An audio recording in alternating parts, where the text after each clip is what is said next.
News first ಆಯೋಜಿಸ್ತಾ ಇರುವ ಕರ್ನಾಟಕದ ಅತಿ ದೊಡ್ಡ ಇವಿ ಎಕ್ಸ್ಪೋ ಇವತ್ತು 3ನೇ ಬಾರಿ ಪ್ರಧಾನಮಂತ್ರಿ ಆಗಿದ್ದಾರೆ. ವಿಶ್ವ ಮೆಚ್ಚಿದ ನಾಯಕ, ಒಬ್ಬ ಹಿಂದುಳಿದ ವರ್ಗದ ನಾಯಕ ನರೇಂದ್ರ ಮೋದಿಯವರನ್ನ ಏಕವಚನದಲ್ಲಿ ಸಿದ್ದರಾಮಯ್ಯ ನಿಲ್ಲಿಸ್ತಕ್ಕಂಥ ಕೆಲಸವನ್ನು ಮಾಡ್ತಾರೆ. ನಾನು ಸಿದ್ದರಾಮಯ್ಯನವರಿಗೆ ಒತ್ತಾಯ ಮಾಡ್ತೀನಿ, ಸಿದ್ದರಾಮಯ್ಯನವರೇ ನರೇಂದ್ರ ಮೋದಿಜಿಯವರು ಒಬ್ಬ ಹಿಂದುಳಿದ ವರ್ಗದ ನಾಯಕ, ವಿಶ್ವ ಮೆಚ್ಚಿದ ನಾಯಕ, ಜಾಗತಿಕ ಮಟ್ಟದಲ್ಲಿ ಅವ್ರದೇ ಆದ ಒಂದು ಹೆಸರಿದೆ. ನೀವು ಹಿಂದುಳಿದ ವರ್ಗದ ನಾಯಕರ ಬಗ್ಗೆ ನಮಗೆ ಬಹಳ ಗೌರವ ಇತ್ತು. ನರೇಂದ್ರ ಮೋದಿಜಿಯವರಿಗೆ ಏಡಿತನ ಅಂತ ಹೇಳ್ತಿಲ್ಲ, ಇದು ನಿಮಗೆ ಶೋಭೆ ತರುತ್ತಾ? ನಾವು ಈ ಒತ್ತಾಯ ಮಾಡ್ತೀವಿ, ಸಿದ್ದರಾಮಯ್ಯನವರೇ ಇದು ನರೇಂದ್ರ ಮೋದಿಜಿಯವರಿಗೆ ಅಪಮಾನ ಅಲ್ಲ, ನರೇಂದ್ರ ಮೋದಿಜಿಯವರಿಗೆ ಮಾಡಿದ ಅಪಮಾನ ಅಲ್ಲ, ಭಾರತೀಯರಿಗೆ ಮಾಡಿದಂಥ ಅಪಮಾನ, ಭಾರತೀಯರಿಗೆ ಮಾಡಿದಂಥ ಅಪಮಾನ. ಸಿದ್ದರಾಮಯ್ಯನವರೇ, ನೀವು ದೇಶದ ಕ್ಷಮೆ ಕೇಳಬೇಕು, 146 ಕೋಟಿ ಜನರಿಗೆ ಕ್ಷಮೆ ಕೇಳಬೇಕಂತೇಳಿ ನಾನು ಒತ್ತಾಯ ಮಾಡ್ತಿದ್ದೀನಿ. ಸಿದ್ದರಾಮಯ್ಯನವರು 2014ರಲ್ಲಿ ಲೋಕಸಭೆ ಚುನಾವಣೆ ಸಂದರ್ಭದಲ್ಲಿ ನರಹಂತಕ ಅಂತ ಹೇಳಿದ್ರಿ ನೀವು ನರೇಂದ್ರ ಮೋದಿಜಿಯವರ ಗೋದ್ರ ಘಟನೆ ಬಗ್ಗೆ. ನಿಮಗೆ ಚುನಾವಣೆ ಆಯೋಗ ಚೀಮಾರಿ ಆಗ್ತು. ನೀವು ಇದೇ ತರ ನಿಮ್ಮ ಹೇಳಿಕೆಗಳಿಂದ ವಾಪಸ್ ಪಡೆದ್ರೆ ನಿಮ್ಮ ಚುನಾವಣೆ ಏನು ಪ್ರಚಾರಗಳಿಗೆ ನಿಮ್ಮನ್ನು ನಿರ್ಬಂಧಿಸಬೇಕಾಗುತ್ತೆ ಅಂತ ಹೇಳಿದ್ರು. ಚುನಾವಣೆ ಆಯೋಗ ಮರ್ತು ಬಿಡಿದ್ರು ಸಿದ್ದರಾಮಯ್ಯನವರೇ. ಕೇವಲ ಕುರ್ಚಿಗೋಸ್ಕರ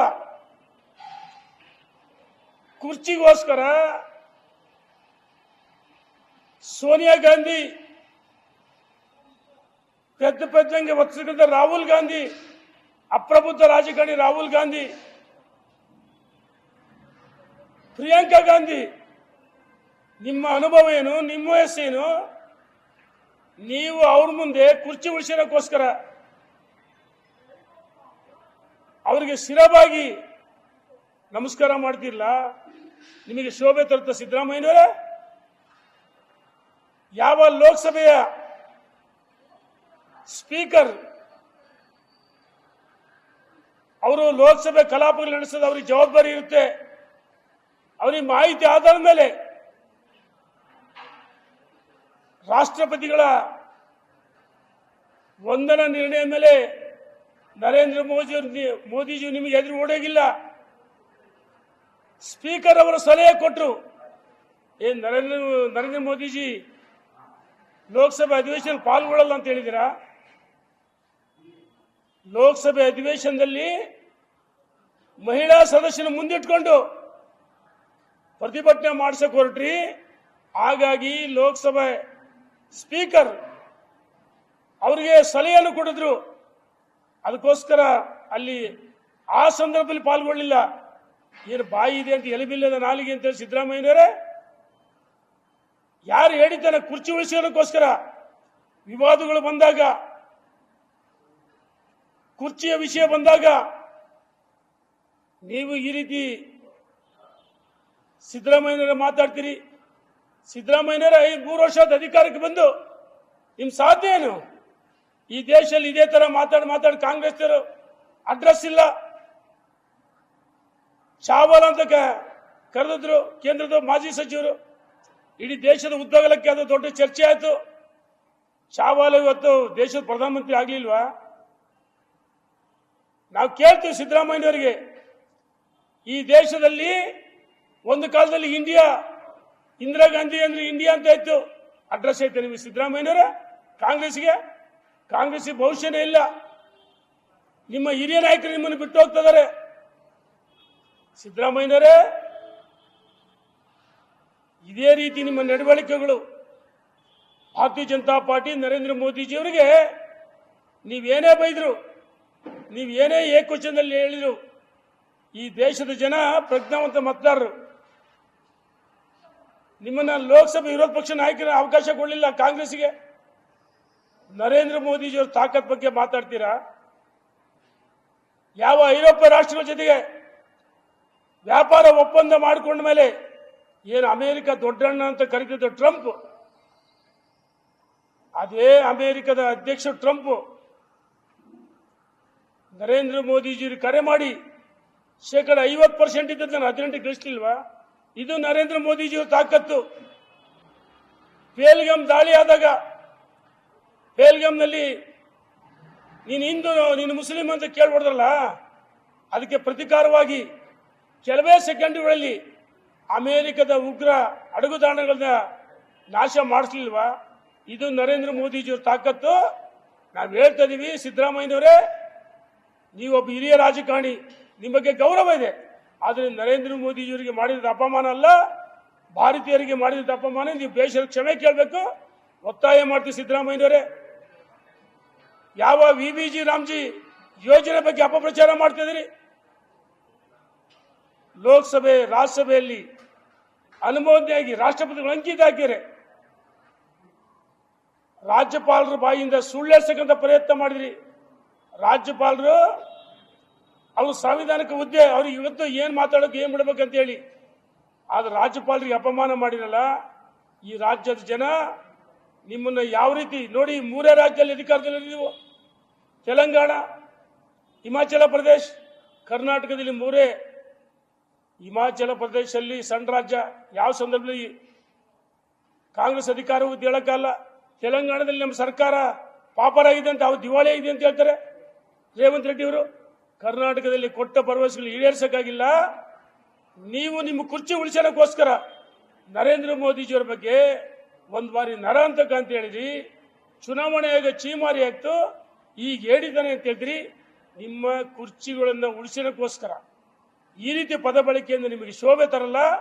ನಾನು ಒತ್ತಾಯ ಮಾಡ್ತೀನಿ, ಬೇಷರ ಕ್ಷಮೆ ಕೇಳಬೇಕಂತ ಹೇಳಿ ಒತ್ತಾಯ ಮಾಡ್ತೀನಿ.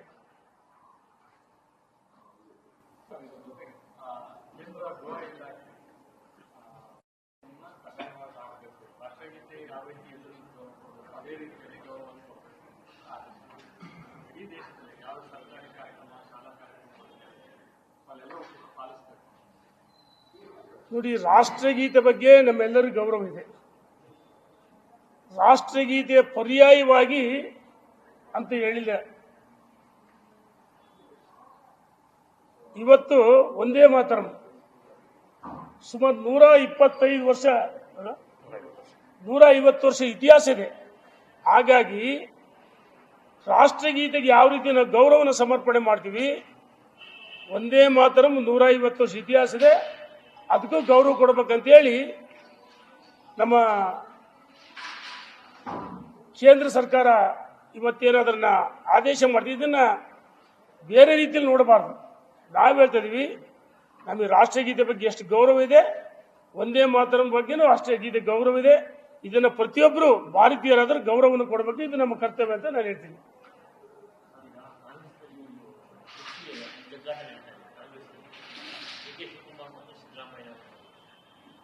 ಈಗ ನೋಡೋಣ, ಸಿದ್ದರಾಮಯ್ಯನವರು 2013ರಿಂದ 2018ರವರೆಗೂ ನಾವು ಅಂದಿನ ಮುಖ್ಯ ಸಿದ್ದರಾಮಯ್ಯನವರು ನೋಡಿದ್ವಿ.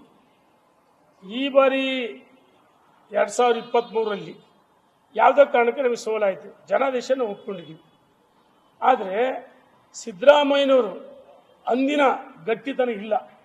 ಕುರ್ಚಿಗೋಸ್ಕರ ನಾನು ಕೇಳ್ತೀನಿ, ಸಿದ್ದರಾಮಯ್ಯನವರೇ, ಮೋದಿಜಿರ ಬಗ್ಗೆ ಮಾತಾಡ್ತಿಲ್ಲ. ಯಾವ ರಾಹುಲ್ ಗಾಂಧಿ ನಿಮ್ಮ ಬಲಗೈ ಬಂಟ ರಾಜಣ್ಣ ಕಿತ್ತೆಸಿರಿ ಅಂತ ಹೇಳಿದ್ರು, ಕುರ್ಚಿ ಉಳಿಸೋದಕ್ಕೋಸ್ಕರ ರಾಜಣ್ಣ ಕಿತ್ತೆಸ್ರಿ. ಎಲ್ಲಿದೆ ನಿಮ್ಮಲ್ಲಿ ತಾಕತ್ತು, ಶೌರ್ಯ? ಸಿದ್ದರಾಮಯ್ಯನವರು ಎಲ್ಲೋದು?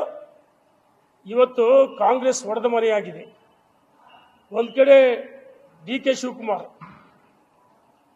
ಅವರ ಇಲಾಖಾ ಏನು ಬಜೆಟ್ ಪೂರ್ವ ತಯಾರಿ ನಡೀತಾ ಇದೆ, ಆ ಸಭೆಯಲ್ಲಿ ಪಾಲ್ಗೊಳ್ಳದಂಗೆ ಅಧಿಕಾರಿಗಳು ಮಾಹಿತಿ ತಗೊಂತಿದ್ದೀರಿ. ಎಲ್ಲಿದೆ? ಪವರ್ ಸೆಂಟ್ರು ಹೋಗ್ತಾ ಇದೆ, ಶಾಸಕರು ಒಂದ್ ಕಡೆ ಕಚ್ಚಾಟ ನಡೀತಿದೆ. ನಾವು ಹೇಳ್ತಾ ಇದೀವಿ, ಬಹುಶಃ ಜನಾದೇಶ 5 ವರ್ಷ ಇದೆ. ಅವ್ರು ಯಾರು ಮುಖ್ಯಮಂತ್ರಿ ಹೇಗೆ ಮುಂದುವರಿತಾರೆ, ಯಾರು ಹೊಸ ಮುಖ್ಯಮಂತ್ರಿ ನಮ್ಮ ಸಂಬಂಧದ ವಿಚಾರ. ನಾವು ಹೇಳ್ತೇವೆ, ಹಿಂದೆ ವೀರಪ್ಪ ಮೊಯ್ಲಿ ಕಾಲದಲ್ಲಿ ಯಾವ ರೀತಿ ಕಪ್ಪು ಸಾಸ ತಂದು ಹೊಡೆದಾಡಿದ್ರು ವಿಧಾನಸೌಧ ಬ್ಯಾಂಕ್ವೆಟ್ ಹಾಲ್ನಲ್ಲಿ. ಬರೆದಿಟ್ಕೊಳ್ರಿ, ಮುಖ್ಯಮಂತ್ರಿ ಕುರ್ಚಿ ರಸ್ತೆಯಲ್ಲಿ ಹೊಡೆದಾಟ ಹೇಳಿಕೆಗಳು ನಡೀತಾ ಇದಾವೆ. ಮುಂದೆ ಚಾಕುಚೂರಿ ಸಂಸ್ಕೃತಿ ಬಂದರೂ ಬರ್ಬೋದು.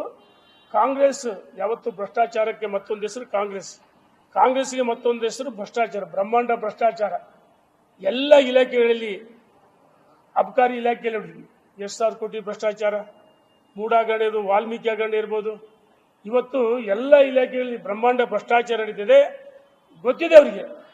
ಈ ಕಾಂಗ್ರೆಸ್ ಸರ್ಕಾರ ಸಚಿವರುಗಳಿಗೆ, ಶಾಸಕರುಗಳಿಗೆ, ಸ್ವತಃ ಮುಖ್ಯಮಂತ್ರಿಗಳಿಗೆ ಗೊತ್ತು. ಔಟ್ ಗೋಯಿಂಗ್ ಸರ್ಕಾರ ಇದು ಕಾಂಗ್ರೆಸ್. ಹಾಗಾಗಿ ಇರೋವಷ್ಟು ದಿವಸ ಉಂಡು ಹೋದ ಕೊಂಡು ಹೋದ ಅಂತ ಹೊರಟಿದ್ದಾರೆ. ಬಿಜೆಪಿ ಇನ್ಕಮಿಂಗ್ ನಿಂತವ್ರಿಗೆ ಗೊತ್ತಾಗಿದೆ, ಲೂಟಿ ಹೊಡಿತಾ ಇದ್ದಾರೆ. ಇವತ್ತು ಮುಖ್ಯಮಂತ್ರಿಗಳು ಮತ್ತು ಉಪಮುಖ್ಯಮಂತ್ರಿಗಳಲ್ಲಿ ಕುರ್ಚಿ ಜಗ್ಗಾಟ ಕಿತ್ತಾಟ ನಡೀತಾ ಇದೆ. ಹೈಕಮಾಂಡ್ ದುರ್ಬಲ ಆಗಿದೆ. ಹೈಕಮಾಂಡ್ ಹಿಡಿತಾ ಇಲ್ಲ. ಇವತ್ತು ಅಂತ ಒಂದು ರೀತಿ ಈ ನರಸತ್ತ ಅಂತ ತಪ್ಪಾಗಲಾರದು. ಅಂತ ಹೈಕಮಾಂಡ್ ಮಾತಿಗೆ ಯಾರೂ ಮನ್ನಣೆ ಕೊಡ್ತಲ್ಲ. ಇವತ್ತು ಕರ್ನಾಟಕದ ಇಬ್ಬರು ಹೈಕಮಾಂಡ್, ಒಂದು ಕಡೆ ಸಿದ್ದರಾಮಯ್ಯ ಹೈಕಮಾಂಡ್, ಇನ್ನೊಂದು ಕಡೆ DK ಶಿವಕುಮಾರ್ ಹೈಕಮಾಂಡ್. ಇವ್ರ ಮಾತು ಕಾಂಗ್ರೆಸ್ನ ರಾಷ್ಟ್ರೀಯ ನಾಯಕರು ಕೇಳಬೇಕಾಗಿದೆ. ಇದು ದುರ್ದೈವ ಅಂತ ಹೇಳಕ್ಕೆ ಇಚ್ಛೆ ಪಡ್ತೀನಿ. ಧನ್ಯವಾದಗಳು. ನ್ಯೂಸ್ ಫಸ್ಟ್ ನಿರ್ಭೀತಿಯಿಂದ ನಿಮ್ಮ ಪರವಾಗಿ.